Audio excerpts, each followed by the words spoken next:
الحمد لله رب العالمين والعاقبة للمتقين والصلاة والسلام على المرسلين أما بعد فأعوذ بالله من الشيطان الرجيم بسم الله الرحمن الرحيم. கண்ணியத்திற்குரிய அல்லாஹ்வின் அடியார்களே, மதீனாவை சுற்றி இருக்கக்கூடிய கொள்ளையர்கள் தங்களுடைய கைவரிசையை பத்ருக்கு பின்னால் அடங்கி இருந்தவர்கள் உஹதுக்கு பின்னால் முஸ்லிம்கள் அடிவாங்கியதை பார்த்து பயம் தளர்ந்து போய் மீண்டும் கைவரிசை காட்ட இருக்கின்றார்கள் என்ற செய்தி நபி ஸல்லல்லாஹு அலைஹி வஸல்லம் அவர்களுக்கு கிடைத்தது.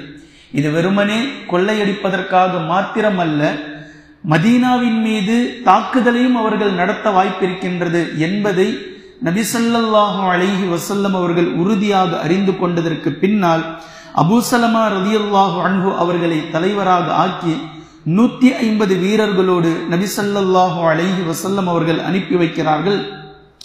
அந்த அசது கோத்திரத்தை சென்று அவர்களிடத்தில் நீங்கள் போர் தொடுத்து வாருங்கள் என்று.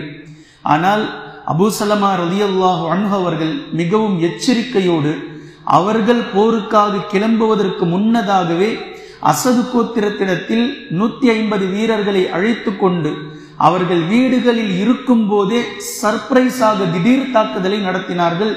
இந்த தாக்குதலில் அவர்கள் திக்குமுக்காடி சிலர் எதிர்த்து மடிந்து போனார்கள், சிலர் ஊரை விட்டே ஓடி போனார்கள், சிலர் உயிரை விட்டால் போதும் என்று தப்பித்து போனார்கள். ஆக மொத்தம் சென்ற அபூ ஸலமா ரலியல்லாஹு அன்ஹு அவர்களுடைய படை மிகப்பெரிய ஒரு வெற்றியை கண்டது. 150 வீரர்களும் எந்த சேதாரமும் இல்லாமல் எதிர்த்தவர்களை கொன்றுவிட்டு மற்றவர்களை ஊரை விட்டு விரட்டிவிட்டு அவர்கள் வைத்திருந்த ஒட்டகங்களையும் ஆடுகளையும் மிக அழகாக கைப்பற்றி அல்லாஹ்வின் தூதர் ஸல்லல்லாஹு அலைஹி வஸல்லம் அவர்களிடத்தில் வந்து சேர்ந்தார்கள். பின்பு இரண்டாவது நடவடிக்கையாக மீண்டும் ஹாலித் பின் சுஃபியான் என்று சொல்லக்கூடிய ஒரு மனிதன் மதீனாவின் மீது மிகப்பெரிய போர் ஒன்றை நாம் தொடுக்க வேண்டும் என்பதற்காக பலதரப்பட்ட வீரர்களை அவன் திரட்டி கொண்டிருக்கின்றான் என்ற செய்தி நபி ஸல்லல்லாஹு அலைஹி வஸல்லம் அவர்களுக்கு கிடைத்ததும் அப்துல்லா இப்னு உனைஸ் ரலியல்லாஹு அன்ஹு அவர்களை நபி ஸல்லல்லாஹு அலைஹி வஸல்லம் அவர்கள் தேர்வு செய்து ஹாலித் பின் சுஃபியானை கொலை செய்து விட்டு வாருங்கள், இவன் ஒரு மிகப்பெரிய ஃபித்னா, இவன் இருந்தால் மதீனத்து முஸ்லிம்களின் மீது இவன் அடுத்தவர்களை தூண்டிக் கொண்டே இருப்பான் என்று நபி ஸல்லல்லாஹு அலைஹி வஸல்லம் அவர்கள் இவர்களை அனுப்பி வைத்தார்கள். ஆனால் இவர்கள் தங்களுடைய போர் தந்திரத்தை காண்பிக்க 18 நாட்களை எடுத்துக்கொண்டார்கள். பின்பு அவனை கொன்று அவனுடைய தலையை எடுத்தும் வந்தார்கள் மதீனாவிற்கு. நபி ஸல்லல்லாஹு அலைஹி வஸல்லம் அவர்கள் அவனுடைய தலையை பார்த்து, அதாவது வெறும் தலை, அந்த தலையை பார்த்து சந்தோஷப்பட்டார்கள். அப்துல்லா இப்னு உனைஸ் ரலியல்லாஹு அன்ஹு அவர்களுக்கு துஆ செய்தார்கள். இந்த சந்தோஷமான செய்தியின் போது நபி ஸல்லல்லாஹு அலைஹி வஸல்லம் அவர்கள் ஒரு அசா வைத்திருந்தார்கள். அந்த அசாவை அப்துல்லா இப்னு உனைஸ் ரலியல்லாஹு அன்ஹு அவர்களுக்கு அன்பளிப்பு செய்தார்கள். மீண்டும் கொஞ்சம் கொஞ்சமாக பயம் வர ஆரம்பித்தது. ஆனால் அதற்குள்ளாக வேறு 2 நிகழ்ச்சிகள் நடந்தது. இந்த நிகழ்ச்சி துரோகத்தினால் வஞ்சகத்தினால் நடந்த நிகழ்ச்சி. ஹிஜ்ரி 4ஆம் வருடம் சஃபர் மாதம் 2வது மாதம் என்ன நடக்குதுன்னு பாருங்க. நபி ஸல்லல்லாஹு அலைஹி வஸல்லம் அவர்களிடத்தில் அழல் மற்றும் காரா என்று சொல்லக்கூடிய வம்சத்தை சேர்ந்தவர்கள் நபி ஸல்லல்லாஹு அலைஹி வஸல்லம் அவர்களிடத்தில் வந்து, எங்களுடைய பகுதிகளில் இஸ்லாத்தை பற்றி சிலர் புரிந்து வைத்திருக்கிறார்கள், அவர்களுக்கு இஸ்லாத்தினுடைய இன்னும் தெளிவு தேவைப்படுகின்றது, உங்களுடைய தோழர்களை நீங்கள் அனுப்பி வைத்தால் அவர்கள் இஸ்லாத்தை பற்றி தாவா செய்வார்கள், புரிய வைப்பார்கள். ஒருவேளை உங்களுடைய தோழர்களுடைய கரத்தில் எங்களுடைய பகுதியில் இருக்கக்கூடிய மக்கள் இஸ்லாத்தை தழுவலாம் என்று சொன்னவுடன் நபி ஸல்லல்லாஹு அலைஹி வஸல்லம் அவர்கள் இந்த பேச்சை நம்பி இஸ்லாத்தை எடுத்து சொல்வதற்காக 10 நபி தோழர்களை அனுப்பி வைக்கிறார்கள் அவர்களோடு. இந்த 10 நபி தோழர்களில் பிரபல்யமான ஆசிம் ரலியல்லாஹு அன்ஹு, குபைப் ரலியல்லாஹு அன்ஹு, ஸைத் ரலியல்லாஹு அன்ஹு போன்றோரெல்லாம் அந்த 10 தோழர்களில் இருக்கிறார்கள். இப்ப இந்த 10 நபர்களும் மதீனாவை விட்டு கொஞ்சம் தூரம் அந்த குழு இவர்களை அழைத்து சென்று இவர்களின் மீது போர் தொடுக்க ஆரம்பித்தது.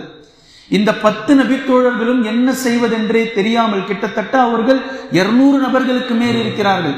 அதே போன்று இவர்கள் தாவா செய்வதற்காக சென்றிருக்கிறார்கள். இவர்களிடத்தில் வில்லோ ஆயுதமோ அம்போ எதுவும் கிடையாது, ஈட்டிகள் இல்லை. இவர்கள் நிராயுத பாணிகளாக இஸ்லாத்தை எடுத்து சொல்வதற்காக சென்ற இந்த நபி தோழர்களிடத்தில் அவர்கள் அத்துமீறி துரோகத்தின் மூலமாக, வஞ்சகத்தின் மூலமாக அவர்களை கொல்வதற்காக முனையும் போது இவர்கள் மலையினுடைய உச்சிக்கு ஏறலானார்கள். அதிலும் 7 நபர்களை கொன்றுவிட்டார்கள். மீதமுள்ள 3 நபர்கள் அவர்களை எதிர்த்து சண்டையிட்டார்கள். தங்களால் முடிந்த வரைக்கும் நீங்கள் இறங்கி வாங்கள், உங்களை நாங்கள் கொல்ல மாட்டோம் என்று மீண்டும் கீழிருந்து இவர்கள் சொன்னதை நம்பி இறங்கி வந்ததும் இருவர்களை கைது செய்தார்கள், ஒருவரை கொன்றுவிட்டார்கள். ஸைத் ரலியல்லாஹு அன்ஹு அவர்களையும் குபைப் ரலியல்லாஹு அன்ஹு அவர்களையும் கைது செய்தார்கள். ஆசிம் ரலியல்லாஹு அன்ஹு அவர்களை கொன்றுவிட்டார்கள். இந்த 2 நபித்தோழர்களையும் மக்காவிற்கு அழைத்து சென்று கைதிகளாகவே பல நாட்கள் சிறை பிடித்து வைத்திருந்தார்கள். இந்த 3 நபித்தோழர்களையும் குறிவைத்ததற்கான காரணம், இவர்கள் பத்ரிலே குறைஷி குல தலைவர்களில் முக்கியமான நபர்களை கொன்றவர்கள் என்ற அந்த வெறியை மனதில் வைத்துக் கொண்டு நபி ஸல்லல்லாஹு அலைஹி வஸல்லம் அவர்களிடத்தில் வேண்டும் என்றே தாவா, இஸ்லாம் என்றெல்லாம் பொய் சொல்லி இவர்களை அழைத்து வந்து கொள்ள வேண்டும் என்பதுதான் இவர்களுடைய குறிக்கோள். இவர்களுடைய குறிக்கோள்களை நிகழ்த்தி கொண்டார்கள். குபைப், ஸைத் ரலியல்லாஹு அன்ஹுமா இருவர்களையும் மக்காவிற்கு அழைத்து சென்று சிறைப்பிடித்து வைத்திருந்தார்கள். இந்த நேரத்தில் ஸைத் ரலியல்லாஹு அன்ஹு அவர்களையும் பல நாட்கள் கழித்து கொன்றுவிட்டார்கள். அதே போன்று குபைப் ரலியல்லாஹு அன்ஹு அவர்களை கொல்வதற்காக தூக்கிலிட செல்லக்கூடிய அன்றைய தினம்தான் மிக ஆச்சரியமான செய்திகளை அவர்கள் கண்டதை பிற்காலத்தில் அவர்கள் சொல்வதை நாம் பார்க்கிறோம். எந்த வீட்டில் குபைப் ரலியல்லாஹு அன்ஹு அவர்கள் அடைத்து வைத்திருக்கப்பட்டிருந்தார்களோ அவர்களிடத்தில் சொல்லப்பட்டது, இன்றைய தினம் உங்களை நாங்கள் தூக்கிலிடப் போகின்றோம். அப்போ அந்த வீட்டில் இருந்த பெண்ணிடத்திலே அந்த பெண் வந்து கேட்டால், உங்களுடைய கடைசி ஆசை என்ன? இன்றைய தினம் எங்களுடைய குடும்பத்தை சேர்ந்தவர்கள் உங்களை தூக்கிலிடப் போகின்றார்கள், உங்களுடைய கடைசி ஆசை என்ன என்று கேட்கும் போது அவர்கள் சவரக்கத்தி வேண்டும் என்று கேட்டார்கள். குபைப் ரலியல்லாஹு அன்ஹு அவர்கள் சவரக்கத்தி வேண்டும் என்று கேட்டார்கள். அதற்கான காரணம், அல்லாஹ்வை சந்திக்கும் இந்த நன்னாளிலே, அதாவது அவங்க எப்படி புரியுறாங்க பாருங்க, இன்றைய தினம் மௌத் உறுதி, இந்த மௌத்தாக கூடிய தினம்தான் அவர்களுக்கு சிறந்த தினம், அல்லாஹ்வை சந்திக்கும் நாள். இந்த தினத்தில் நான் தூய்மையாக வேண்டும், தூய்மைப்பட வேண்டும் என்பதற்காக, அதாவது தங்களுடைய அக்குள் முடியையும் மர்மஸ்தானத்தில் இருக்கக்கூடிய முடியையும் அகற்றிவிட்டு தூய்மையான நிலையில் அல்லாஹ்வை சந்திக்க நாடுகின்றேன் என்பதற்காக சவரக்கத்தியை கொடுக்கின்றார்கள். இப்போ அந்த பெண்மணி பின்னாடி சொல்றாங்க, அந்த வீட்டு எஜமானி அம்மா சவரக்கத்தியை கொடுத்துட்டாங்க. கொடுத்த அந்த நேரத்தில் அந்த குடும்பத்தினுடைய ஒரு கை குழந்தை தவழ்ந்து கொண்டே சென்று, கைதி என்று குழந்தைக்கு தெரியாது, குபைப் ரலியல்லாஹு அன்ஹு அவர்களுடைய மடியில் அமர்ந்து கொண்டது. இந்த நேரம் குபைப் ரலியல்லாஹு அன்ஹு அவர்களுடைய கையிலோ காலிலோ விலங்கு இல்லை, அவிழ்த்து விடப்பட்டிருந்த நேரம். அவர்கள் நினைத்திருந்தால் அந்த குழந்தையையும் கையில் கிடைத்திருக்கக்கூடிய சவரக்கத்தியும் வைத்து அவர்களுடைய உயிரை அவர்கள் தற்காத்து இருக்கலாம். ஆனால் அந்த நபித்தோழர் ஒருபோதும் அப்படி செய்யவில்லை. அந்த குழந்தையை கொஞ்சி அந்த குழந்தையை அந்த தாயிடத்திலேயே அனுப்பிவிட்டு தாங்கள் சவரத்தை செய்துவிட்டு தூக்கு மேடைக்கு செல்கின்றார்கள். செல்லும் வழியில்தான் அந்த சில நபர்கள், அந்த பெண்மணி சொல்றாங்க பின்னாடி, அந்த நாட்கள் திராட்சை சீசன் கிடையாது, ஆனால் குபைப் ரலியல்லாஹு அன்ஹு அவர்களுடைய கரத்திலே திராட்சை இருந்தது, அவர் சாப்பிடுவதை நான் பார்த்தேன். இது உண்மையில் அல்லாஹ்வினுடைய ஏற்பாடுதான் என்பதை பின்னாளில் நான் புரிந்து கொண்டேன். இப்போ தூக்கும் மேடைக்கு செல்லும் போது அவர்களிடத்தில் கேட்கப்படுகின்றது, அபூ சுஃபியான் கேட்டார், உங்களுக்கு ஏதாவது செய்வதற்கு டைம் வேண்டுமா? எனக்கு கொஞ்சம் டைம் கொடுங்க, 2 ரக்காத்துகளை நான் தொழணும். மௌத்துக்கு முன்னால் தொழக்கூடிய இந்த விஷயத்தை முதலாக செய்தது இந்த நபி தோழர் தான். மௌத்துக்கு முன்னால் உங்களுக்கு ஏதாவது தேவை இருக்கிறதா என்று கேட்கும் போது 2 ரக்காத்துகள் தொழுவதற்கு எனக்கு நேரம் கொடுங்கள் என்று முதலாக துவங்கியது இந்த நபித்தோழர் குபைப் ரலியல்லாஹு அன்ஹு அவர்கள்தான். சென்று சுருக்கமாக 2 ரக்காத்துகளை தொழுதுவிட்டு வந்து சொன்னார்கள், இந்த குறைஷி குஃபார்களிடத்தில் நான் எனது தொழுகையை இன்னும் நீளமாகவும் தொழுதிருப்பேன், இன்னும் கொஞ்சம் தொழுகையை கூட நான் தொழுதிருப்பேன். ஆனால் குபைப் உயிருக்கு பயந்து தொழுகையில் நின்று கொண்டிருக்கிறார் என்று நீங்கள் சொல்லிவிடுவீர்களோ என்பதினால் 2 ரக்காத்துகளை சுருக்கமாக முடித்துவிட்டு நான் வந்துவிட்டேன் என்று குபைப் ரலியல்லாஹு அன்ஹு அவர்கள் தூக்கு மேடையில் ஏறினார்கள். இந்த நேரத்திலும் அபூ சுஃபியான் கேட்கிறார், குபைபே உன்னை நாங்கள் விட்டு விடுகின்றோம், உன்னை நாங்கள் விட்டு விடுகின்றோம். உங்களை நாங்கள் கொல்ல காரணமே பத்ரு களத்தில் எங்களை சேர்ந்தவர்களை நீர் கொன்றதற்காகத்தான். உங்களை நாங்கள் விட்டு விடுகின்றோம். உங்களுக்கு பகரமாக நீங்கள் யாரை நேசிக்கிறீர்களோ அந்த முஹம்மது ஸல்லல்லாஹு அலைஹி வஸல்லம் அவர்களை நாங்கள் கொன்று கொள்கின்றோம். பகரத்தை மாற்றிக்கொள்ளலாமா? எங்களுடைய குடும்பத்தில் கொல்லப்பட்டவருக்கு பதிலாக, உங்களுக்கு பதிலாக முஹம்மதை நீங்கள் கொடுக்கிறீர்களா? அவர்களை கொன்று விடுகின்றோம். அப்போ குபைப் ரலியல்லாஹு அன்ஹு அவர்கள் சொன்னார்கள், எங்களில் ஒருவர் உயிரோடு இருக்கும் வரைக்கும், எங்களில் ஒருவர் உயிரோடு இருக்கும் வரைக்கும் நபி ஸல்லல்லாஹு அலைஹி வஸல்லம் அவர்களின் மீது ஒரு சிறு கீறல் விழுவதை கூட நாங்கள் தாங்கிக் கொள்ள மாட்டோம், ஏற்றுக்கொள்ள மாட்டோம். அவருக்கு பதிலாக நீங்கள் எத்தனை முறை எங்களை தூக்கிலிட்டாலும் நாங்கள் தான் தூக்கு மேடையை ஏறுவோமே தவிர நபி ஸல்லல்லாஹு அலைஹி வஸல்லம் அவர்களை நாங்கள் பாதுகாப்போம் என்று குபைப் ரலியல்லாஹு அன்ஹு அவர்கள் தூக்கு மேடைக்கு ஏறியதற்கு பின்னால் நபி ஸல்லல்லாஹு அலைஹி வஸல்லம் அவர்களுக்கு இந்த காட்சியை அல்லாஹ் காட்டி கொடுத்தே கொண்டே இருந்தான். அப்போது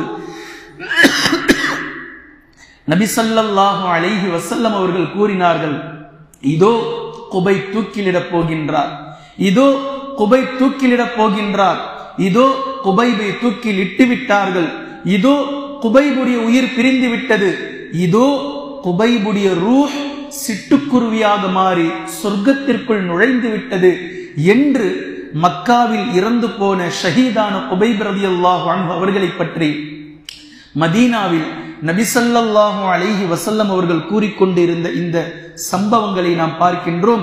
இப்போது நிகழ்வு என்னவென்றால்,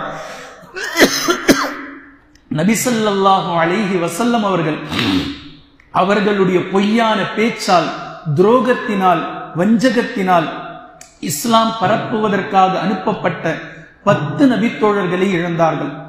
மீண்டும் ஆமிர் பின் மலிக் என்று சொல்லக்கூடிய ஒருவன் நபி ஸல்லல்லாஹு அலைஹி வஸல்லம் அவர்களிடத்தில் வந்தான். எங்களுடைய நஜ்து பகுதிக்கு நீங்கள் தாவா செய்வதற்காக சில மக்களை என்னோடு நீங்கள் அனுப்பி வைக்க வேண்டும். எங்கள் பகுதி ரொம்ப பெருசு, எங்களுடைய பகுதியில் இஸ்லாத்தை பற்றி மக்கள் புரிந்து வைத்திருக்கிறார்கள். என்னுடைய கணிப்பின்படி அவர்கள் இஸ்லாத்தை ஏற்க தயாராக இருக்கிறார்கள். நீங்கள் ஒரு பெரிய குழுவை எங்களோடு அனுப்பினால் நாங்கள் அவர்களை அழைத்து கொண்டு பத்திரமாக சென்று அவர்களை தாவா செய்ய வைத்து மீண்டும் உங்களுக்கு மத்தியில் நாங்கள் அவர்களை கொண்டு வருவோம் என்று சொன்னபோது நபி ஸல்லல்லாஹு அலைஹி வஸல்லம் அவர்கள் கூறினார்கள், என் தோழர்களை உங்களோடு அனுப்பியதற்கு பின்னால் அவர்களுக்கு எதிராக நயவஞ்சகர்கள் போர் தொடுத்து விடுவார்கள் என்று நான் அஞ்சுகின்றேன் என்று நபி ஸல்லல்லாஹு அலைஹி வஸல்லம் அவர்கள் கூறிய போது, இவன் ஆமிர் பின் மலிக் என்பவன், நான் உத்தரவாதம் தருகின்றேன் அவர்களுக்கு ஒன்றும் ஆகாது என்று கெட்டவன் கொடியவன் என்று தெரிந்திருந்தும் இவனுடைய வாக்கை நபி ஸல்லல்லாஹு அலைஹி வஸல்லம் அவர்கள் நம்பி 70 தோழர்களை அனுப்பி வைத்தார்கள். மீண்டும் இவர்களோடும் அதே துரோகம், அதே நயவஞ்சகம். அவர்கள் பெரும் படையாக திரண்டு இந்த 70 நபர்களையும் கொன்றுவிட்டார்கள்.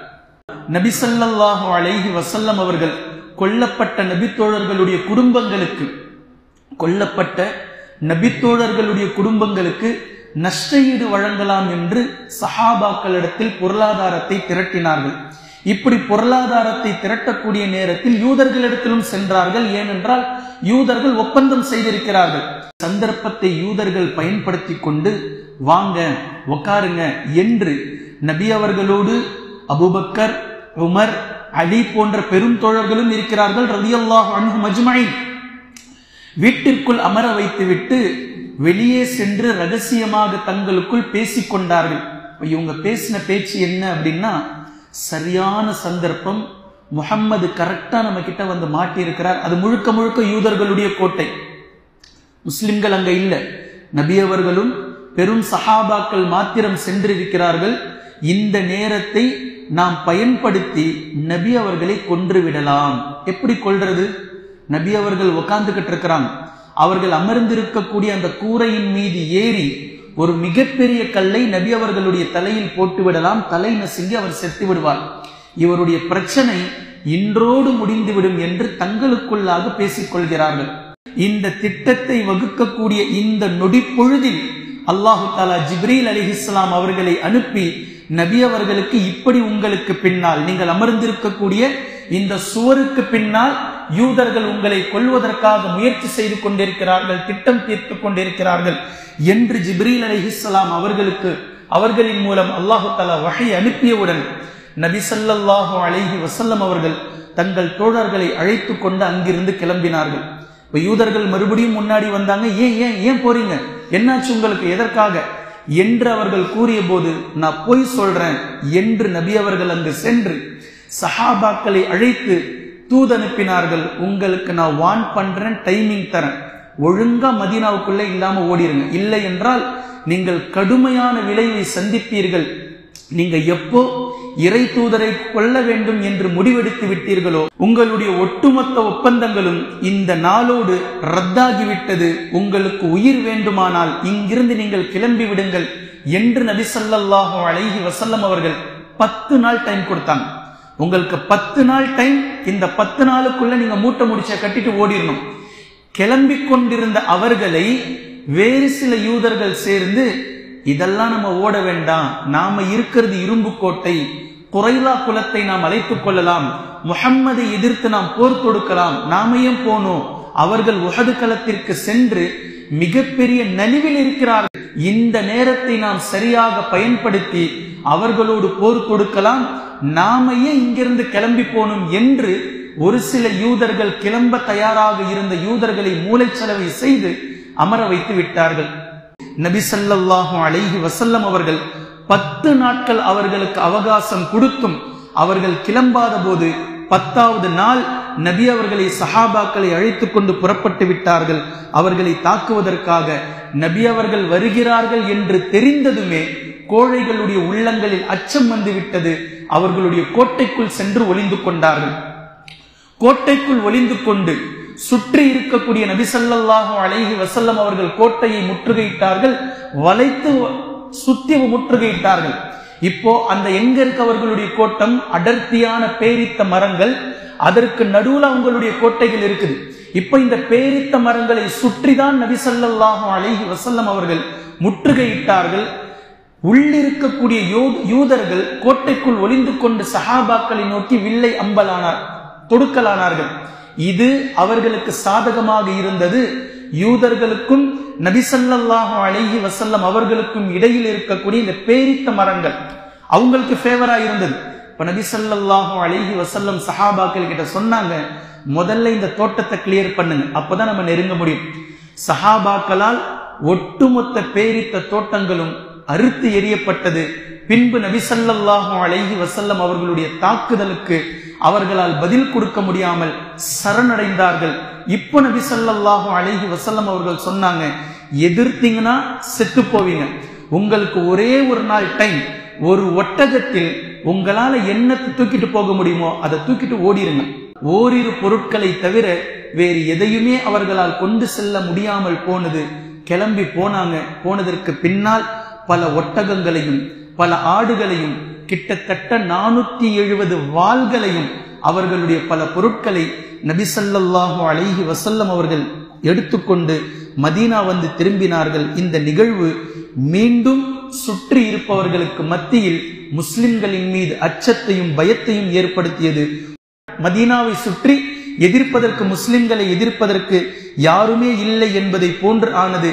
இந்த நேரத்தில் ஒரே ஒரு கிளை, பனு சாலபா பனு முஹாரிப் என்று சொல்லக்கூடிய இந்த கிளை மட்டும் மதீனாவிற்கு வெளிப்புறத்திலிருந்து லேசான புடைச்சல் தந்தது. இவர்களுடைய கொட்டத்தை அடக்க வேண்டும் என்பதற்காக நபி ஸல்லல்லாஹு அலைஹி வஸல்லம் அவர்கள் மீண்டும் ஒரு படையை திரட்டிக் கொண்டு இவர்களிடத்தில் போனார்கள். இவர்கள் நபி ஸல்லல்லாஹு அலைஹி வஸல்லம் அவர்கள் வருகிறார்கள் என்று தெரிந்ததும் ஓடிவிட்டார்கள். ஊருக்குள்ளேயே இல்லை, நபி அவர்கள் அங்கு சென்று முகாமிட்டு அங்கேயே தங்கி இருந்தார்கள். இவர்களை தேடுவதற்காக படைகளை பிரித்து அனுப்பினார்கள். அந்த இடத்திலிருந்து யாரும் கிடைக்கவில்லை. கிடைத்தவர்களை கைது செய்தார்கள். எதிர்த்தவர்களை கொன்றார்கள். பின்பு அங்கு இருந்தவர்கள் வீட்டை காலி செய்து கொண்டே சென்று விட்டார்கள். அங்கு இருந்த நல்ல மனிதர்களோடு நபி ஸல்லல்லாஹு அலைஹி வஸல்லம் அவர்கள் ஒப்பந்தம் செய்து திரும்பினார்கள். உஹது களத்தில் எதை முஸ்லிம்கள் இழந்தார்களோ மீண்டும் அதை பெற்றார்கள். அந்த பலத்தை எடுத்துக்கொண்டார்கள். அதே 4ஆம் ஆண்டு ஷாபான் மாதம் வந்தது. நபி ஸல்லல்லாஹு அலைஹி வஸல்லம் அவர்கள் 1500 பேரை திரட்டினார்கள். 10 குதிரை வீரர்களை திரட்டினார்கள். அலி ரலியல்லாஹு அன்ஹு அவர்களிடத்தில் கொடியை கொடுத்தார்கள். பத்ர் களத்தை நோக்கி பத்ரிலே சென்று முகாமிட்டார்கள். அபூ சுஃபியானை எதிர்பார்த்து கொண்டு மறுபடியும் வரேன்னு சொல்லி இருந்தாரு, போய் இருந்தாங்க. இப்ப அபூ சுஃபியான் அங்கிருந்து 2000 வீரர்களை திரட்டி கொண்டு 50 குதிரைப்படை வீரர்களை திரட்டி கொண்டு அவரும் மக்காவிலிருந்து கிளம்பினார். மக்காவிலிருந்து கிளம்பி வரக்கூடிய நேரத்தில் மர்ரு ரவ்ஹான் என்ற ஒரு இடம் இருக்கின்றது. இந்த இடத்தில் அவர்கள் தங்கினார்கள். இப்ப அபூ சுஃபியானுக்கும் சரி மக்கா படைக்கும் சரி ஏற்கனவே ஒரு சில மனதில் பீதி இருந்தது. உஹது களத்துல அவங்கள நம்ம 70 பேரை கொன்னுட்டோம். இப்ப முஸ்லிம்கள் மிகப்பெரிய வீரத்தோடு வருவார்கள், கடுமையாக போரிடுவார்கள், கடுமையாக நம்மோடு சண்டை செய்வார்கள். இந்த போர் நமக்கு சரியா இருக்குமா இருக்காதா என்று அபூ சுஃபியானுடைய உள்ளத்தில் மிகப்பெரிய ஊசலாட்டம் ஏற்பட்டு கொண்டே இருந்தது. கடைசியில அபூ சுஃபியான் ஒரு முடிவுக்கு வந்தாரு, போர் தேவையில்லை, நம்ம மக்காவுக்கு திரும்பிடலாம் அப்படின்னு சொல்லி. அப்போ மக்கள் கிட்ட பேசினாரு, இது கடுமையான வெப்பநிலையாக இருக்கின்றது, இந்த நேரம் நமக்கு போர் செய்வதற்கு சரியான நேரம் இல்லை என்று நமக்கு புரிகின்றது, அதனால நாம இங்கிருந்து கிளம்பி போயிடலாம், தேவையில்லை என்று சொன்னவுடன் மாற்று கருத்தே இல்லாமல் 1999 பேர் அதை ஏத்துக்கிட்டாங்க. ஏன்னா அவர்களுடைய உள்ளத்திலும் இந்த பிரச்சனை இருந்தது. நாம போறோம், ஆனா மிகப்பெரிய பிரச்சனையை சந்திப்போம், மிகப்பெரிய ஒரு தாக்குதலுக்கு நாம் உள்ளாவோம் என்று முஸ்லிம்களுக்கு மீது அவர்களுக்கு பயம் இருந்ததினால் அந்த மக்காவில் இருந்து கொஞ்சம் தூரம் வந்து தங்கியிருந்து அங்கிருந்தே மீண்டும் திரும்பி விட்டார்கள் அவர்கள். நபி ஸல்லல்லாஹு அலைஹி வஸல்லம் அவர்கள் பத்ரிலே அவர்களுக்காக எதிர்பார்த்து காத்திருந்து பின்பு அவர்கள் திரும்பி விட்டார்கள் என்று தெரிந்ததும் அல்ஹம்துலில்லாஹ் அங்கேயே தங்கியிருந்து கொண்டு சென்ற பொருட்களை வருபவர் போவர்களிடத்தில் வியாபாரமும் செய்துவிட்டு 1 தீனாருக்கு 2 தீனார்கள் லாபம் கிடைத்தது சஹாபாக்களுக்கு. அந்த லாபத்தோடு வெற்றிகரமாக 1500 நபித்தோழர்களும் பத்ருக்கு சென்று சண்டை இல்லாமல் வெற்றியோடு வியாபாரம் செய்த லாபத்தோடு மீண்டும் அழகாக மதீனாவிற்குள் திரும்பி வந்தார்கள்.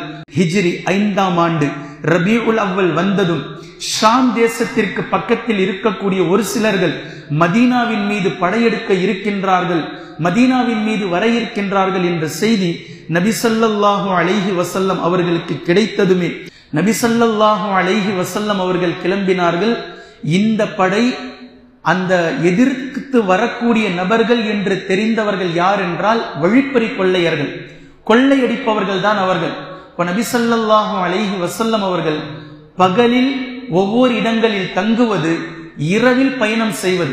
ஏனென்றால் வழிப்பறி கொள்ளையர்கள் இரவில் கொள்ளையடிப்பதற்காக கிளம்பும் போது அவர்களை அதே நேரத்தில் அட்டாக் செய்யலாம் என்று இரவில் பயணம் செய்தார்கள், பகலில் தங்கினார்கள், இரவில் பயணம் செய்தார்கள், பகலில் தங்கினார்கள். இப்படியே நபி ஸல்லல்லாஹு அலைஹி வஸல்லம் அவர்கள் பயணம் செய்து சென்ற அந்த இடம், அந்த வழிப்பறி கொள்ளையர்களை சென்று பார்த்தால் யாருமே அங்கு இல்லை. அந்த வழிப்பறி கொள்ளையர்கள் நபி ஸல்லல்லாஹு அலைஹி வஸல்லம் அவர்கள் வருகிறார்கள் என்று தெரிந்ததும் ஒட்டுமொத்த ஷாம் தேசத்தை விற்றே கடந்து சென்றார்கள், ஓடி சென்றார்கள்.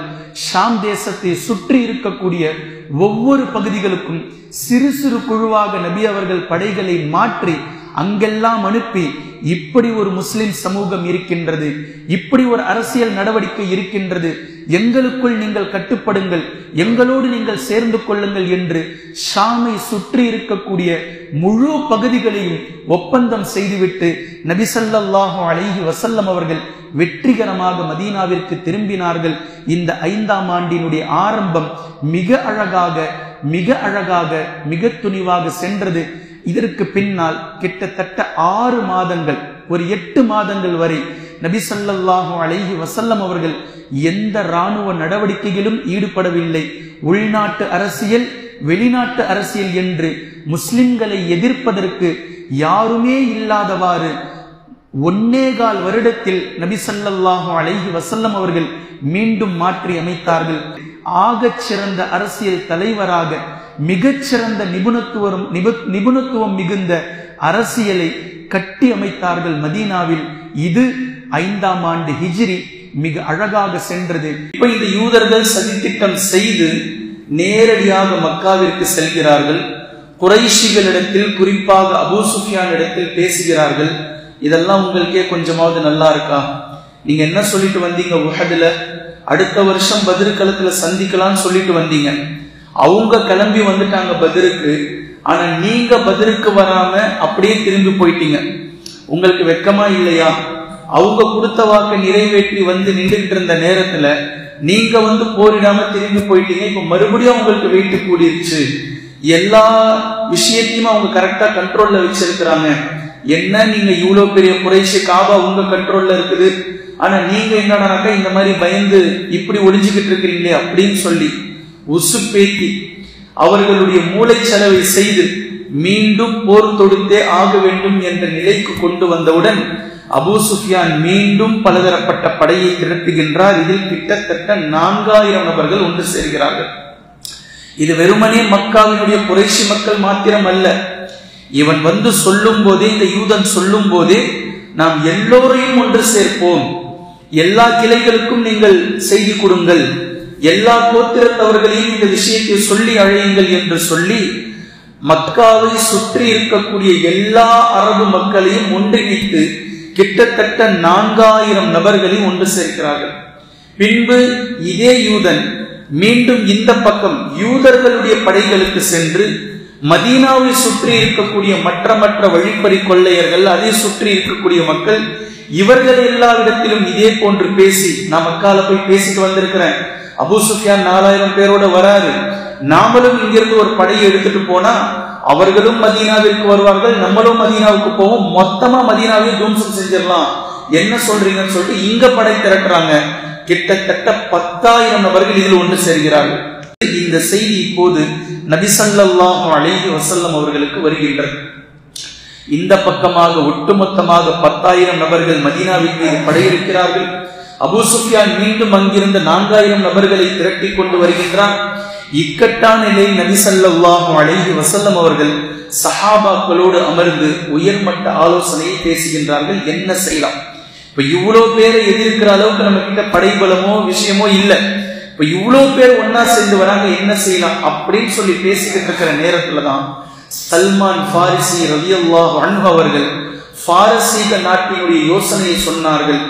எங்கள் பகுதிகளில் நாங்கள் அகழியை தோன்றுவோம், நாங்கள் எங்கள் பகுதியில் அகழியை தோன்றி இருப்பவர்களை வரவிடாமல் நாங்கள் தடுத்துக் கொள்வோம், இதையே மதீனாவிற்கு நாம் செய்யலாம் என்று நபி ஸல்லல்லாஹு அலைஹி வஸல்லம் அவர்களிடத்தில் ஆலோசனை சொல்லக்கூடிய நேரத்தில் நபி ஸல்லல்லாஹு அலைஹி வஸல்லம் அவர்கள் உடனே அதை ஏற்றுக்கொண்டார்கள். கண்டிப்பாக இதை நாம் செய்யலாம் என்று சொல்லி சஹாபாக்களை அழைத்தார்கள். ஒவ்வொரு 10 நபர்கள் 10 நபர்களாக குழுவாக பிரித்து ஒவ்வொரு 10 நபர்களும் 40 முழம் வரை மதீனாவை சுற்றி நீங்கள் அகழியை தோன்ற வேண்டும் என்று கட்டளை பிறப்பித்தார்கள். அதாவது ஃபுல் ரவுண்டு கிடையாது, மதீனாவினுடைய வடக்கு பகுதி மட்டும். மதீனாவிற்கு பின்புறமாக மலைகள் இருக்கிறது, பேரீச்ச வயல்வெளி இருக்கின்றது, பேரீச்ச தோட்டங்கள் இருக்கின்றது, யூதர்களுடைய கோட்டைகள் இருக்கின்றது. இந்த பக்கத்துல வந்து போர் தொடுக்க முடியாது.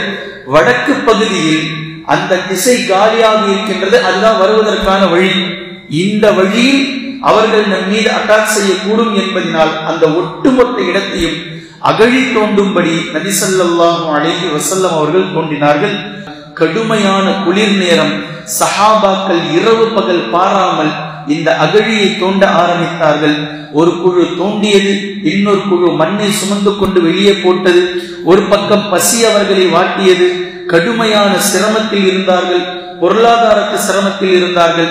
நபி ஸல்லல்லாஹு அலைஹி வஸல்லம் அவர்கள் சஹாபாக்களுக்கு மத்தியில் வந்து நபி அவர்களும் வேலையில் ஈடுபடுவார்கள், சஹாபாக்களை உற்சாகமும் படுத்துவார்கள். யா அல்லாஹ், வாழ்க்கை என்றால் எங்களுக்கு மறுமை வாழ்க்கை தான், அதை தாண்டி வேறு எந்த வாழ்க்கையும் இல்லை.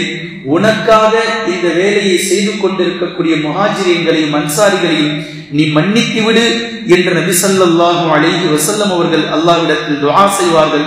இந்த துஆ சஹாபாக்களை இன்னும் உற்சாகப்படுத்தும். சஹாபாக்கள் இதற்கு பதிலுரைப்பார்கள் கவிதையின் அடிப்படையில், நாங்கள் வாழும் காலமெல்லாம் உங்களோடு அறப்போர் புரிவோம் என்று உங்களுக்கு நாங்கள் ஒப்புதல் தந்திருக்கின்றோம். ஒருபோதும் நாங்கள் கலைப்படைய மாட்டோம், ஒருபோதும் நாங்கள் சலிப்படைய மாட்டோம். இதில் எங்களுடைய இந்த வீரம் தொடர்ந்து இருக்கும் என்று நபி ஸல்லல்லாஹு அலைஹி வஸல்லம் அவர்களிடத்தில் பதிலை சொல்லி சஹாபாக்களும் மிக அழகாக குழியை தோண்ட ஆரம்பித்தார்கள். படைகள் அங்கிருந்து கிளம்பிவிட்டது. மக்காவில் இருந்த அந்த பக்கம், இந்த பக்கம் யூதர்கள் சேர்த்த இந்த படை எல்லோருமாக சேர்ந்து வந்து கொண்டிருக்கிறார்கள். அவர்கள் வருவதற்குள்ளாக இவ்வளவு பெரிய வேலையை செய்து முடிப்பது என்பது சவாலான விஷயம். ஆனால் சஹாபாக்கள் செய்தார்கள். மிகப்பெரிய விஷயமாக நபி ஸல்லல்லாஹு அலைஹி வஸல்லம் அவர்கள் இந்த மண், சில நேரங்களில் நபி அவர்கள் மண்ணை வாரிக்கொண்டு போடுவார்கள். சஹாபாக்கள் குழி தோண்டி தோண்டி மண்ணை போட, அந்த மண்ணை வாரிக்கொண்டு நபி ஸல்லல்லாஹு அலைஹி வஸல்லம் அவர்கள் கொண்டு சென்று போடுவார்கள். இப்படி போடும்போது அப்துல்லா இப்னு ரவாஹா என்ற கவிஞனுடைய கவிதையை நபி அவர்கள் படிப்பார்கள். ஏகத்துவ கவிதை. அந்த கவிதையை, அல்லாஹ்வே உனக்காகவே நாங்கள் ஈமான் கொண்டோம், உனக்காகவே இந்த வேலையை செய்து கொண்டிருக்கின்றோம் என்ற இந்த கவிதையை நபி ஸல்லல்லாஹு அலைஹி வஸல்லம் அவர்கள் படித்துக் கொண்டே, எங்களை உற்சாகப்படுத்திக் கொண்டே இந்த வேலையை செய்வார்கள்.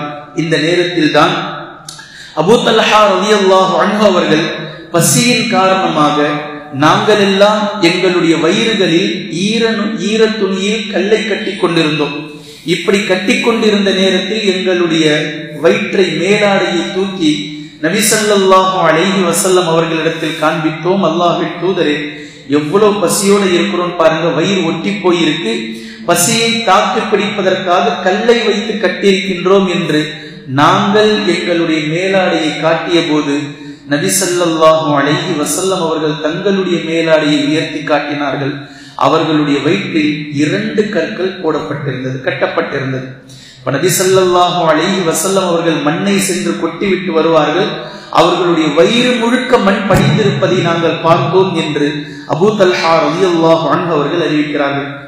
ஜாபிர் இப்னு அப்துல்லா ரலியல்லாஹு அன்ஹு அவர்களிடத்தில் ஒரு சிறிய ஆடு இருந்தது. வீட்டில் கொஞ்சம் மாவு இருந்தது.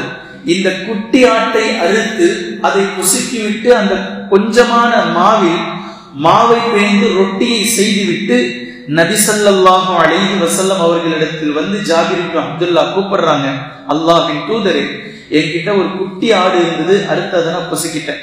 கொஞ்சமா மாவு இருந்தது, என் மனைவி அதில் ரொட்டி சுட்டு வச்சிருக்கிறாங்க. நீங்கள் யாரை விரும்புகிறீர்களோ அவர்களை அழைத்து வந்து சாப்பிட்டு விட்டு செல்லுங்கள். இதனுடைய பொருள் என்னன்னா, அதிகபட்சமா ஒரு 10 பேர் சாப்பிடலாம் என்ற அடிப்படையில கூப்பிடுறாங்க. நீங்க யாரை விரும்புறீங்களோ அவங்களை கூப்பிட்டு வந்து சாப்பிட்டுட்டு போங்க. நபி ஸல்லல்லாஹு அலைஹி வஸல்லம் அவர்கள் 1000 சஹாபாக்களை அழைத்துக் கொண்டு ஜாபிர் இப்னு அப்துல்லா அவர்களுடைய வீட்டிற்கு சென்றார்கள். அந்த ரொட்டியும் ஆட்டிறைச்சியும் கொண்டு வந்து வையுங்கள் என்று நபி அவர்கள் சொன்னார்கள். அதே போன்று வைக்கப்பட்டது. 1000 நபித்தோழர்களும் சாப்பிட்டார்கள். 1000 நபித்தோழர்கள் சாப்பிட்டு முடித்ததற்கு பின்னால் ரொட்டியும் இறைச்சியும் எப்படி ஜாபிர் இப்னு அப்துல்லா அவர்கள் கொண்டு வந்து வைத்தார்களோ ரலியல்லாஹு அன்ஹு, அதை அப்படியே மீண்டும் அந்த வீட்டில் விட்டுவிட்டு அவர்களுடைய பரக்கத்திற்காக துஆ செய்துவிட்டு நபி ஸல்லல்லாஹு அலைஹி வஸல்லம் அவர்கள் மீண்டும் குழி தோண்டும் இடத்திற்கு வந்தார்கள் என்பதை நாம் பார்க்கிறோம். இந்த நேரத்தில் தான் பரா இப்னு ஆசிப் ரலியல்லாஹு அன்ஹு அவர்கள் அறிவிக்கிறார்கள், நாங்கள் அகழியை தோண்டிக் கொண்டே இருந்தோம்.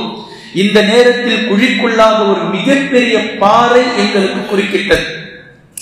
இந்த பாறையை நாங்கள் உடைப்பதற்காக போராடுகின்றோம், முயற்சி செய்கின்றோம். எங்களால் ஒண்ணுமே பண்ண முடியல, உடையவே மாட்டேங்குது. ஈட்டியை வைத்து குத்துகின்றோம், எங்களால் முடிந்த அளவிற்கு நாங்கள் முயற்சி செய்கின்றோம், முடியல.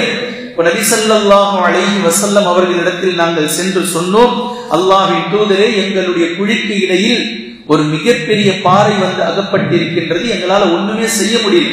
அதை எடுத்தாதான் குழியை தொடர்ந்து செய்ய முடியும். நபி ஸல்லல்லாஹு அலைஹி வஸல்லம் அவர்கள், இதோ நான் வர இப்பவே அப்படின்னு சொல்லி நபி அவர்கள் அகழிக்குள் இறங்கி அவர்கள் வைத்திருந்த ஈட்டியை கொண்டு பிஸ்மில்லா என்று ஓங்கி ஒரு அடி அடித்தார்கள். அந்த மிகப்பெரிய பாறை 2ஆக பிளந்தது. இப்படி பிளந்ததும் அல்லாஹ் அக்பர் என்று நபி அவர்கள் சொல்லிவிட்டு ஷாமை பற்றி நபி ஸல்லல்லாஹு அலைஹி வஸல்லம் அவர்கள் பேசினார்கள். ஷாம் தேசத்தினுடைய பொக்கிஷங்கள் எனக்கு காட்டப்படுகின்றது, அதனுடைய சிவப்பு கோட்டைகளை நான் காண்கின்றேன் என்று நபி அவர்கள் சொன்னார்கள். பின்பு மீண்டும் பிஸ்மில்லா என்று சொல்லி அந்த மிகப்பெரிய பாறையை 2ஆம் அடி அடித்தார்கள். அது இன்னும் ஆழமாக பிளந்தது. அல்லாஹ் அக்பர் என்று சொல்லிவிட்டு பாரசீகத்தினுடைய பொக்கிஷங்கள் எனக்கு காட்டப்படுகின்றது, அதனுடைய வெள்ளை மாளிகைகளை நான் காண்கின்றேன் என்று நபி ஸல்லல்லாஹு அலைஹி வஸல்லம் அவர்கள் கூறினார்கள். பின்பு மீண்டும் 3வது முறை பிஸ்மில்லா என்று கூறிவிட்டு ஓங்கி 3வது முறையாக அதை அடித்தார்கள். அந்த மிகப்பெரிய பாறை முற்றாக பிளந்து விட்டது.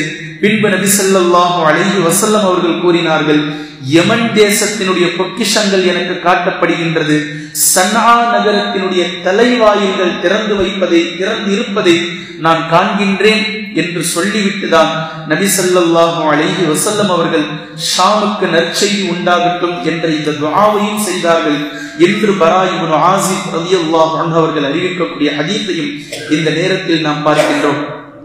இப்போ இந்த அகழியை தோண்டியதற்கு பின்னால் நபி ஸல்லல்லாஹு அலைஹி வஸல்லம் அவர்கள் சஹாபாக்களை அழைத்துக் கொண்டு வருகின்றார்கள். ஒட்டுமொத்தமாக அகழி தோண்டப்பட்டு விட்டது. பிற்பக்கமாக மதீனாவினுடைய பேரிச்சமர தோட்டங்கள், வயல்வெளிகள், யூதர்களுடைய கோட்டைகள், அது இயற்கையாகவே அரணாக இருக்கின்றது. அந்த கோட்டைக்குள் தான் நபி ஸல்லல்லாஹு அலைஹி வஸல்லம் அவர்கள் ஒட்டுமொத்த சஹாபாக்களுடைய குடும்ப பெண்மணிகளையும் குழந்தைகளையும் வயதானவர்களையும் அங்கு வைத்துவிட்டு ஹஸ்ஸான் இப்னு சாபித் ரலியல்லாஹு அன்ஹு அவர்களுக்கு காவல் காக்க வைத்துவிட்டு அங்கிருந்து கிளம்பி வந்து இந்த இடத்திற்கு வந்தார்கள். அப்துல்லா இப்னு உம்மி மக்தூம் ரலியல்லாஹு அன்ஹு அவர்களை கலீஃபாவாக மதீனாவில் நியமித்தார்கள். அகழி இருக்கக்கூடிய அந்த இடத்திற்கு சஹாபாக்கள் வந்து காவல் காத்தார்கள். இப்போ அந்த படை வருது. மிகப்பெரிய மக்காவினுடைய படை, அந்த பக்கமாக வந்த அந்த யூதர்களுடைய படை, ஒட்டுமொத்த எல்லா கோத்திரங்களுடைய படையும் வந்து நின்று பார்க்குது. இத கொஞ்சம் கூட எதிர்பார்க்காத நிலையில இவ்வளவு பெரிய அகழி, இதுல இறங்கியும் போக முடியாது, தாவியும் போக முடியாது, ஒன்றும் செய்ய முடியாமல் திக்குமுக்காடி நின்றார்கள் அவர்கள். நபி ஸல்லல்லாஹு அலைஹி வஸல்லம் அவர்கள் 3000 வீரர்களை அழைத்து வந்து அகழிக்கு இந்த பக்கமாக நின்றிருந்தார்கள். அவர்கள் சுற்றி சுற்றி வந்தார்கள். எங்கேயாவது நமக்கு இடம் இருக்கா, எது வழியாவது மதீனாவிற்குள் கூறுவதற்கு நமக்கு இடம் கிடைக்கின்றதா என்று சுற்றி சுற்றி வந்தார்கள். எங்கும் கிடைக்கல. சில குறுகலான பகுதிகளில் ஒரு சில விரோதிகள் இறங்கினார்கள். இதில் அம்ரு என்பவன் மிகப்பெரிய குறைஷி குலத்து வீரன், மிகப்பெரிய வீரன். அம்ரு, இக்ரிமா, அம்ரை தொடர்ந்து இக்ரிமா, இந்த இருவர்கள், இவர்களை தொடர்ந்து அடுத்த இவர்கள் எல்லாம் இறங்குறாங்க. இவங்க இறங்கினதுமே அலி ரலியல்லாஹு அன்ஹு அவர்கள் சில நபித்தோழர்களை மாத்திரம் அழைத்துக் கொண்டு இறங்கி அவர்களுடைய பாதையை அடைத்து விட்டார்கள். ஒண்டிக்கு ஒண்டியாக என்னோடு மோதுபவர் யார் என்று அம்ரு அரைக்கூவல் விடுகின்றார். இந்த வார்த்தையை கேட்டதுமே அலி ரலியல்லாஹு அன்ஹு அவர்கள் சொன்னார்கள், நான் இருக்கிறேன், என்கிட்ட மோது, உன்னை யாரும் டிஸ்டர்ப் பண்ண மாட்டாங்க, என்கிட்ட நீ மோது என்று சொன்னதும், நான் ஏற்கனவே சொல்றேன், அம்ரு மிகப்பெரிய வீரன். இவனுடைய வீரத்தை பற்றி குறைஷி மக்கள் வெகுவாக பாராட்டி பேசுவார்கள். அம்ருக்கு பின்னால் ஒளிந்து கொள்வார்கள். அந்த அளவுக்கு மிகப்பெரிய வீரன். அலி ரலியல்லாஹு அன்ஹு அவர்களும் அம்ரும் இந்த அகழ்குழியில் மோதிக்கொண்டார்கள். சற்று நேரத்தில் அவனுடைய தலையை அலி ரலியல்லாஹு அன்ஹு அவர்கள் தலையை தனியாக கையில் எடுத்து விட்டார்கள். இதை பார்த்த மறுநொடி இக்ரிமா, இறங்கிய மீதமுள்ள மற்ற 2 நபர்கள் எல்லாருமே தலை தெறிக்க அடிச்சு குடிச்சு உயிரை பாதுகாத்துக் கொண்டால் போதும் என்று தலை தெறித்து அங்கிருந்து ஓடினார்கள். இங்கும் அங்குமாக அம்பு மழைகள் பொழியப்பட்டன. அவர்கள் இறங்குவதற்காக முற்படும் போதெல்லாம் சஹாபாக்கள் இந்த பக்கத்தில் இருந்து அம்பு மழைகளை பொழித்தார்கள். அவர்களால் ஒன்றும் செய்ய முடியவில்லை. அதே போன்று அந்த பக்கத்தில் இருப்பவர்களும் சஹாபாக்களை நோக்கி அம்பை எறிந்தார்கள்.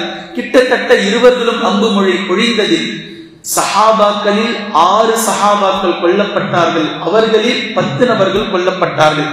இப்போ இரவும் பகலுமாக அகழிக்குள் இறங்க விடாமல் சஹாபாக்கள் அணை காத்து தற்காத்துக் கொண்டே நின்றார்கள்.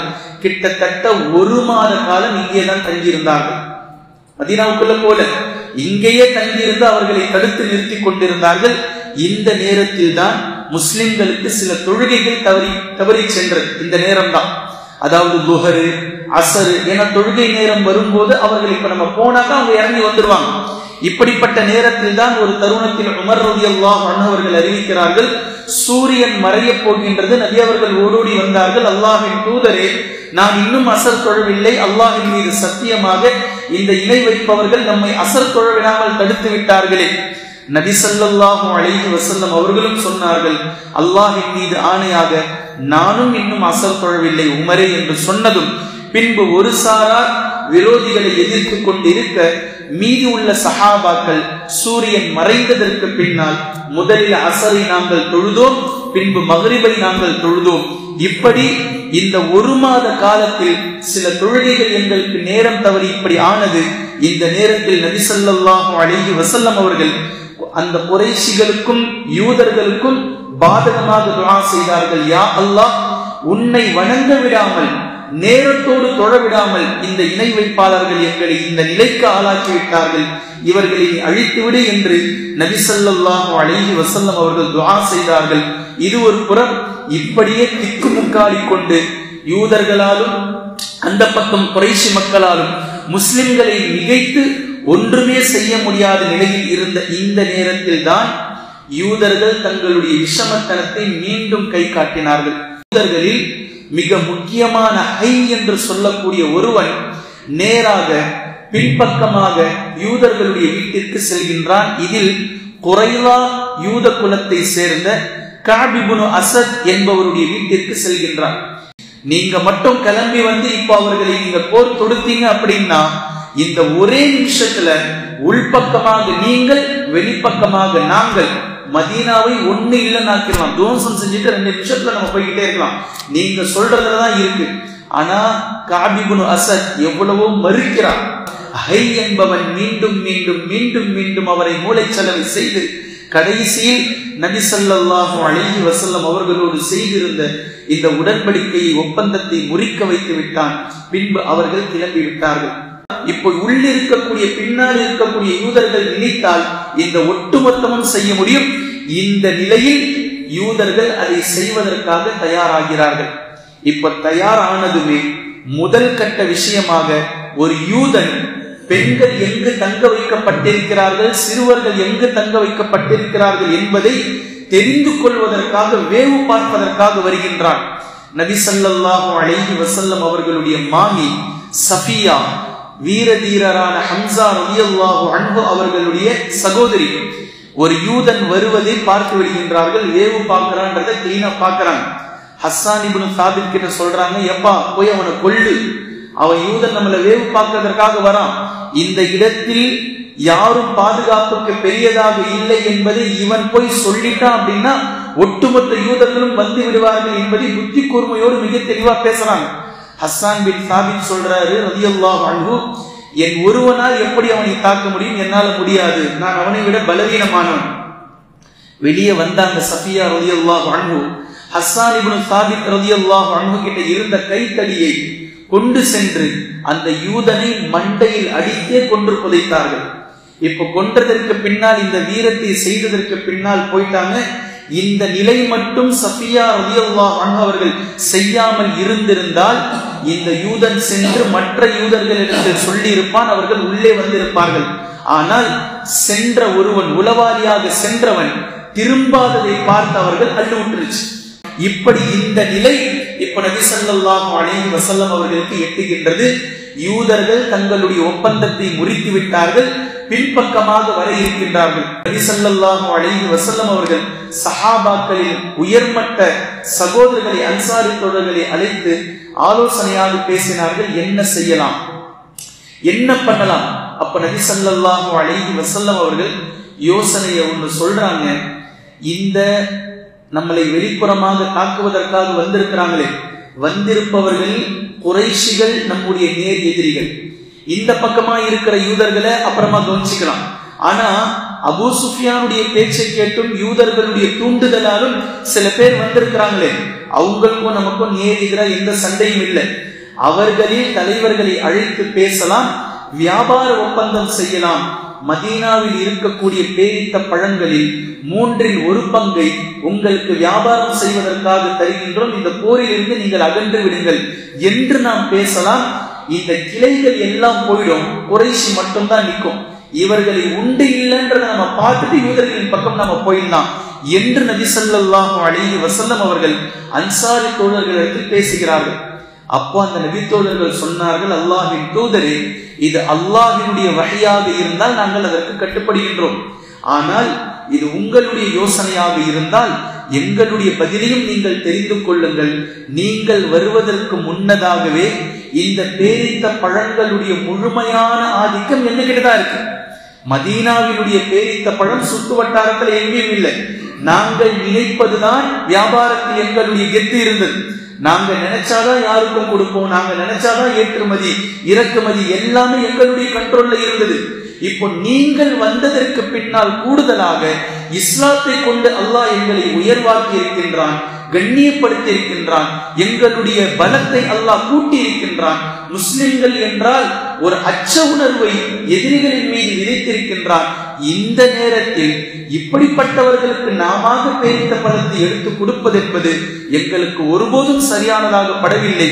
நாங்கள் உறுதியாக நிற்போம், கடைசி வரைக்கும் இவர்களிடமும் அவர்களிடமும் நாங்கள் போர் தொடுப்போம் என்று அந்த சஹாபாக்கள் உறுதிப்பட கூறியதும் நபி ஸல்லல்லாஹு அலைஹி வஸல்லம் அவர்கள் சந்தோஷப்பட்டார்கள்.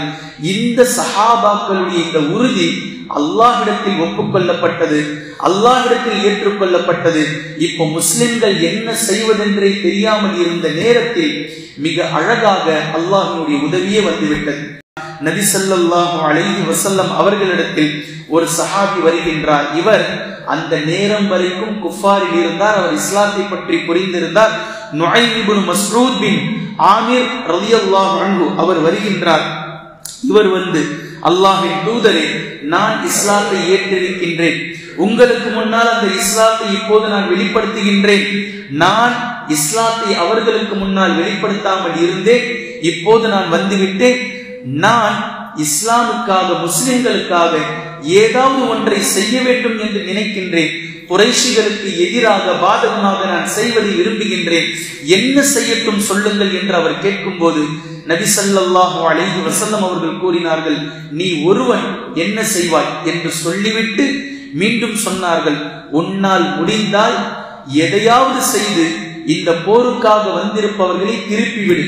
போரே ஒரு சூழ்ச்சிதானே, நீ என்ன பேசுகின்றாயோ பேசு, நீ என்ன செய்கின்றாயோ பேசு என்று சொன்னதும் இந்த நுஐம் என்ற சஹாபி முதலில் உள்ளிருக்கக்கூடிய யூதர்களிடத்தில் சென்றார். இவங்க கிட்ட போய் பேசினாரு, நீங்க என்ன நினைச்சுக்கிட்டு இருக்கிறீங்க, மதீனாவுக்குள்ள இருக்கிறீங்க, வெளியிலிருந்து வந்திருக்கிறவங்களுக்கு நாடு இருக்கு, மக்கான்ற ஊர் இருக்கு. நபி அவர்கள் எதிர்ப்பார், அவர்களும் நபி அவர்களை எதிர்ப்பார்கள். ஒருவேளை அவர்கள் மிகைத்தாலும் அவர்களுக்கு சந்தோஷம். நபி அவர்கள் அவர்களை மிகைத்து விட்டால் ஓடி போய் மக்கள் ஒளிஞ்சிப்பாங்க.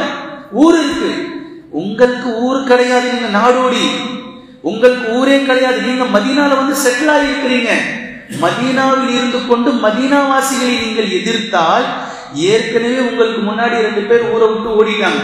இப்போ நீங்கள் மதீனாவுக்கு உள்ள இருக்கிறவங்களை எதிர்த்தீங்க அப்படின்னா இவர்கள் உங்களின் மீது போர் தொடுத்து உங்களை துவம்சம் செய்தால் எங்க போவீங்க நீங்க? உங்களுக்கு ஊர் இருக்கா? உங்களுக்கு நாடு இருக்கா? இருக்க இடம் கொடுத்த விஷயத்துல ஒழுங்கா இருக்கிறத விட்டுட்டு இருக்கிற மக்களின் மீதே நீங்கள் போர் தொடுப்பீர்களா என்று புத்தி கூர்மையோடு அவர் பேசியது மட்டுமல்லாமல், வெளியே சுத்தி உங்களுடைய யூத குலம் குறைஷி மக்கள் இருக்கிறாங்களே, அவங்க தானே உங்களை தூண்டி விட்டு இருக்கிறாங்க, வாங்க போர் தொடுக்கலாம் சொல்லிட்டு, நீங்க என்ன செய்யுங்க தெரியுமா, உங்களுடைய மக்களை எங்க கிட்ட சில பேர்கிட்ட அடமானத்துக்கு கொடுங்க. அடமானத்துக்கு கொடுத்தீங்க அப்படின்னா அவர்களை வச்சுக்கிட்டு நாங்க போர் தொடுக்கிறோம் அப்படின்னு நீங்க சொல்லுங்க. அடமானத்துக்கு அவங்க கொடுக்கலனா அவர்களுக்காக நீங்கள் களத்தில் குதிக்காதீர்கள். நல்லா யோசிச்சுக்கங்க. நீங்க அவங்க கிட்ட பேசுங்க, சில நபர்களை எங்க கிட்ட அடமானத்துக்கு கொடுங்க, அடமானம் வச்சுக்கிட்டு வேணா நாங்க எங்க கிட்ட போறோம் என்று சொல்லி பாருங்க அப்படின்னு உங்ககிட்ட பேசிட்டாரு. பேசி முடிச்சுட்டு நுஐம் என்ன பண்ணாரு, இப்ப அந்த பக்கம் போனார், குறைஷி மக்கள் கிட்ட போனார். குறைஷி மக்கள் கிட்ட போய் இத அப்படியே வேற மாதிரி சொன்னார். அவங்க உங்களுக்காக போர் தொடுக்கணும்னு சொன்னா உங்க கிட்ட இருந்து சில மனிதர்களை அடமானத்துக்காக கேட்பாங்க, அப்போதான் அவங்க உங்களுக்காக போர் தொடுப்பாங்களாம். ஆனால் உண்மையில் அவர்கள் அடமானத்துக்காக கேட்கல, உங்க கிட்ட இருந்து அந்த மக்களை வாங்கி அவங்க வச்சுக்கிட்டு அவங்கள கொலை பண்ணிடுவாங்க, அவங்கள நாசம் செஞ்சிருவாங்க. சொல்ல போனா முஹம்மதின் பக்கம் கூட அவங்க திரும்பிடுவாங்க, உங்களுடைய மக்கள் நாசம் ஆயிடுவாங்க. நீங்க அவங்க அடமானத்துக்காக கேட்டா கொடுத்துறாதீங்க யாரையும், நீங்க ஏமாந்து போயிடுவீங்க அப்படின்னு சொல்லி நுழைம் அந்த பக்கம் போய் பேசினார். போர் என்றாலே சூழ்ச்சி, போர்க்களத்தில் பொய் சொல்வது கூடும். இதை மிக தெளிவாக தந்திரமாக இதை இவர்களுக்கு அல்லாஹ் தஆலா செய்து முடித்ததும் இதே போன்று இவ்விருவர்களுக்கு மத்தியில் பேசப்பட்டது. அவங்க அடமானத்துக்காக இவங்க கேட்க, அவங்க கொடுக்க மாட்டேன்னு சொல்ல, அப்போ நீங்க எங்களுக்கு சூழ்ச்சி பண்றீங்களான்னு சொல்ல, முதலில் வெளியில் இருப்பவர்களுக்கும் உள்ளிருப்பவர்களுக்குமான இந்த சூழ்ச்சியினுடைய ஒப்பந்தம் முறிக்கப்பட்டது. இப்போ வெளியில் இருப்பவர்களை எப்படி அல்லாஹ் தஆலா உதவியை கொண்டுட்டு வரான் தெரியுமா? இந்த விஷயத்தை அல்லாஹ் தஆலா குர்ஆன்ல பேசுறான். உங்களுடைய உள்ளங்கள் தொண்டை குழியை அடைத்து விட்டது, உங்களுடைய கண்விழி பிதுங்கிக் கொண்டு நின்றீர்கள், என்ன செய்வதே தெரியல. வெறும் 3000 பேர் 14,000 பேர் இருக்கிறாங்க, உள்பக்கமா வந்து யூதர்கள் மோத போறாங்க, என்ன பண்றதுன்னு தெரியல, இன்னியோட நம்ம கதை க்ளோஸ் என்ற நிலைக்கு நீங்கள் பயந்து விட்டீர்கள். இந்த இஸ்லாமிய ஆட்சியை உலகம் முழுக்க நாங்கள் கொண்டு செல்வோம். கைசர் கிஸ்ராவினுடைய மன்னர்கள் இன்று மிகப்பெரிய இடத்தில் இருக்கின்றார்கள். ஆனால் அவர்களை மட்டத்திலாக்கி லா இலாஹ இல்லல்லாஹ் முஹம்மதுர் ரசூலுல்லாஹ் என்ற கலிமாவினுடைய கிரீடத்தை உலகம் முழுக்க ஒரே அரசியலாக நாங்கள் கொண்டு வருவோம் என்ற இந்த விஷயத்தை முஹம்மது சொல்லிக் கொண்டிருக்கிறார் என்று இந்த களத்தில் நின்று கொண்டு இருந்தவர்கள் ஏளனமாக பேசினார்கள். இதை அண்டர்லைன் பண்ணிக்கணும். இப்ப இப்படிப்பட்ட பேச்சுக்கு பின்புதான் இந்த விஷயம் நடந்தது. ஒரு பக்கம் உள்நாட்டு யூதர்களை இந்த பேச்சின் மூலமாக தந்திரமாக தடுத்து விட்டார்கள். இப்போ அல்லாஹ் தஆலா வெளியில் இருக்கக்கூடிய இந்த 14,000 நபர்களை என்ன செஞ்சான் அப்படின்னா, மிகப்பெரிய ஒரு காற்றை அல்லாஹ் அனுப்பினான். இது மிகப்பெரிய ஒரு சூறாவளி காற்று. அல்லாஹ்வுடைய உதவி வந்தது. வானவர்கள் இறங்கினார்கள். அவர்களுடைய ராணுவ தளங்களை, முகடுகளை அப்படி பீத்துக் கொண்டு சென்றது அந்த காற்று. அவர்களால் தாக்கு பிடித்து நிற்கவே முடியவில்லை. அவர்களுடைய குதிரைகள் தள்ளாடியது, ஒட்டகங்கள் எழ முடியாமல் அமர்ந்தது. அவர்களுடைய பாத்திரங்கள், சமைக்கிறதுக்காக கொண்டுட்டு வந்திருப்பாங்களே பாத்திரங்கள், இந்த பாத்திரங்கள் எல்லாம் அந்த சூறாவளி காற்றில் பறந்து சென்றது. ஒட்டுமொத்தமாக அவர்களுடைய ராணுவ முகாமே ஒன்றும் இல்லாமல் அந்த காற்றில் சிதைந்து போனது. கீழ் இருக்கக்கூடிய மண்கள் அவர்களுடைய தொண்டை குழியிலும், அவர்களுடைய கண்களிலும், அவர்களுடைய மூக்குகளிலும், காதுகளிலும் சென்று புதைந்தது. அவர்கள் ஒன்றும் செய்ய முடியாமல் திக்குமுக்காடி கடைசி தாக்கு பிடிக்க முடியாமல் அவர்கள் சென்று விட்டார்கள். 1 மாத காலம் நபி ஸல்லல்லாஹு அலைஹி வஸல்லம் அவர்கள் அகழியில் நின்று அம்பு மழையை பொழிந்து 14,000 நபர்களை வெறும் 3,000 நபர்கள் இந்த பக்கமாக நின்று மதீனாவிற்குள் வரவிடாமல் மிக அழகான வெற்றிகரமான வெற்றியை கொண்டு வந்தார்கள். இதில் மிகப்பெரிய உயிர் சேதம் இல்லை. 6 சஹாபாக்கள் கொல்லப்பட்டார்கள், ஷஹீதானார்கள். அவர்களிடத்தில் 10 நபர்கள் கொல்லப்பட்டார்கள். மிகப்பெரிய போர் இல்லாவிட்டாலும் இது அல்லாஹ் தஆலா குர்ஆனில் பேசக்கூடிய மிகப்பெரிய அத்தாட்சி கலந்த போராக பார்க்கப்படுகின்றது. பின்பு மதீனாவிற்குள் வந்து நபி ஸல்லல்லாஹு அலைஹி வஸல்லம் அவர்களும் நபித்தோழர்களும் பெருமூச்சு விட்டு நபி ஸல்லல்லாஹு அலைஹி வஸல்லம் அவர்கள் குளித்துக் கொண்டு இருக்கின்றார்கள். குளித்துக் கொண்டு இருக்கும் போது ஜிப்ரீல் அலைஹிஸ்ஸலாம் அவர்கள் வந்து கேடயத்தோடு, வாளோடு, போர் கவசத்தோடு, முஹம்மதே ஏன் உங்களுடைய வாளை கீழே வைத்து விட்டீர்கள், ஏன் உங்களுடைய போரில் இருந்து நீங்கள் முடித்துக் கொண்டீர்கள், அவ்வளவுதானா, உங்களுக்கு உதவியாக வந்த வானவர்கள் இன்னும் போரை முடிக்கவில்லையே, இன்னும் இருக்குதே, நீங்கள் கிளம்புங்கள், இப்போ குறைலாவின் பக்கம் குடைச்சல் கொடுத்தாங்கல்ல, வாங்க இப்ப இந்த பக்கம் என்று ஜிப்ரீல் அலைஹிஸ்ஸலாம் அவர்கள் நபி ஸல்லல்லாஹு அலைஹி வஸல்லம் அவர்களை அழைக்கிறார்கள்.